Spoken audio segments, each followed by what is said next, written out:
Hello everyone, this is Gary and today we're going to be looking at two castles in Cornwall. Now I know many of you out there will be saying, well look, there are lots of castles in Cornwall, and indeed there are, and there are lots of places, good places to visit in Cornwall as well. There are other videos to deal with that, and a description of them is shown below with the link to see those videos. Now, the reason why I've identified these two is I see them as a pair. They're located close together near Falmouth, and they protect either side of the channel in Falmouth.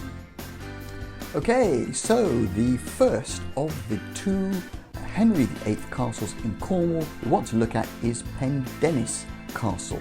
Now it's just outside of Falmouth, well worth a visit. Because it's a great location and some great views, not only of the surrounding area but of the River Fal, which it is there to protect, and as you can see from the pictures, they are quite dramatic and it's quite stunning, well worth the effort. Bit of background, it's I suppose arguably, as I've said before, not a castle but more of an artillery fort, and it was constructed between 1540 and 1542. So during the period of Henry VIII. Some say it's very much a propaganda thing. It was there to show his strength and his presence in the kingdom, but its strategic value was that it was to help protect against invasion at the mouth of the River Fal, hence the nearby city of Falmouth. And indeed, trouble from Europe, you know, nothing has changed in that respect, some would say. But nevertheless, it did its job during that period. Now, it didn't just stop there. Pendennis also saw action during the English Civil War, when it was held by Royalists when they were in combat with the Roundheads, or the Cromwellians as they're often called. And indeed, it wasn't destroyed in the process, it survived and it saw a bit of action. It was rearmed subsequently, so its history didn't stop there during World War I, and rearmed again for World War II when it did see action. Now the quality of the artillery at that stage was upgraded, and there is evidence, as you'll see from some of the pictures, of the guns used during that period.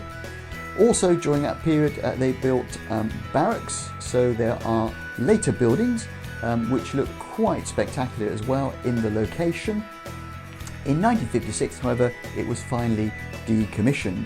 Currently owned by English Heritage, who are always a great people, and it's a great place to visit.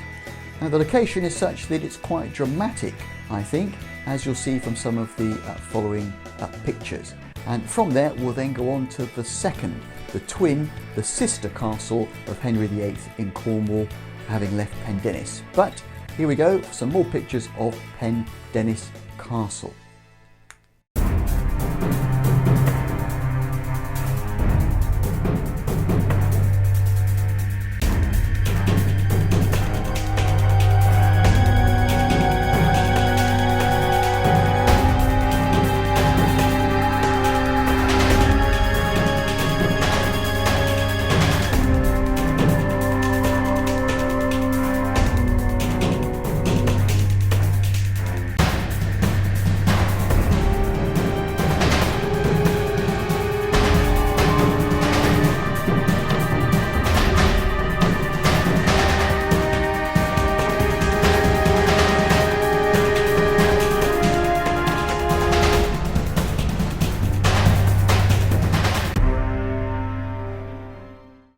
Okay, so now we're moving on to St Mawes Castle.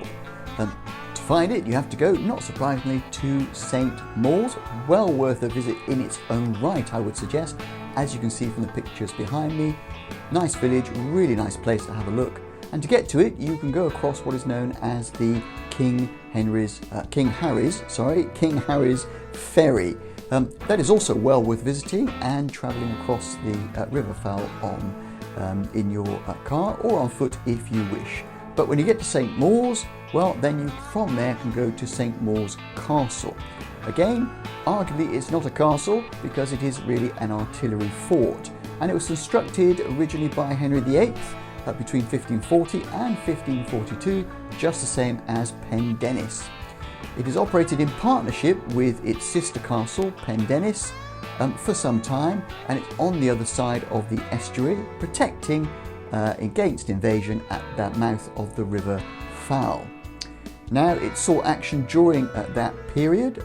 Some say, though, it was really a propaganda trip for Henry VIII to show his strength of presence, but there is always trouble from Europe, and indeed, as I've said earlier, nothing has changed maybe in that respect.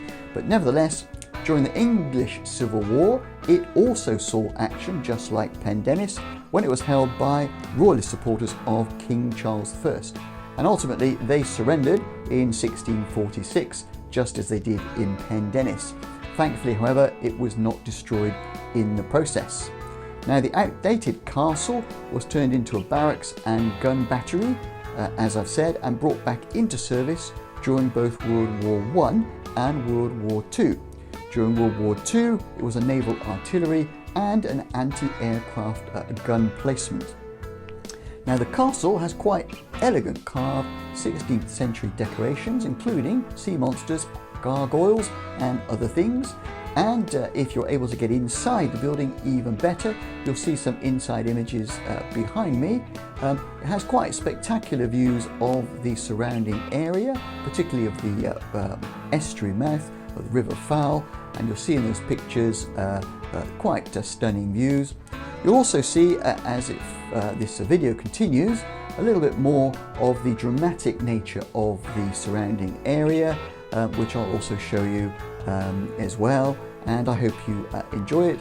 I would recommend it as a visit if you're in that area of Falmouth and Truro. Well worth visiting not only St Mawes but also Pendennis.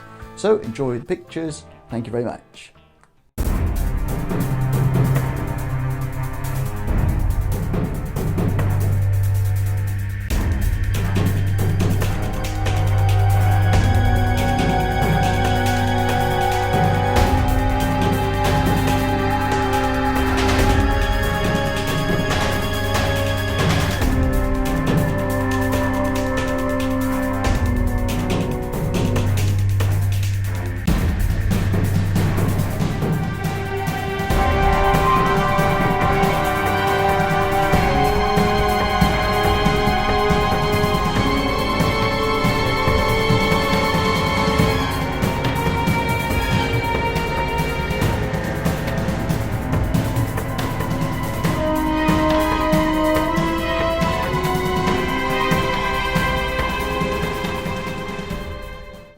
Okay, so that was a brief tour of the sister castles, the top two in my view, but the two Henry VIII castles in Cornwall, for Pendennis and St Mawes, located on either side of the River Fal.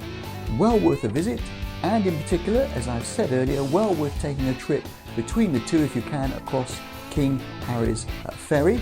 There is in fact a more substantial ferry which goes between Falmouth and St Mawes, which you can also take if you want, but it will be difficult to see both castles and travel on that ferry all in the same day. However, if you're in that area around Falmouth, between Truro and Falmouth, well worth a visit, and I hope you've enjoyed the video and the pictures. And that's all for me to say now is thanks very much for watching. If of course you like this video, please mark it as a like. If you want to see further videos like this, well then please subscribe. And apart from that, I would simply say thanks for watching again, and bye for now.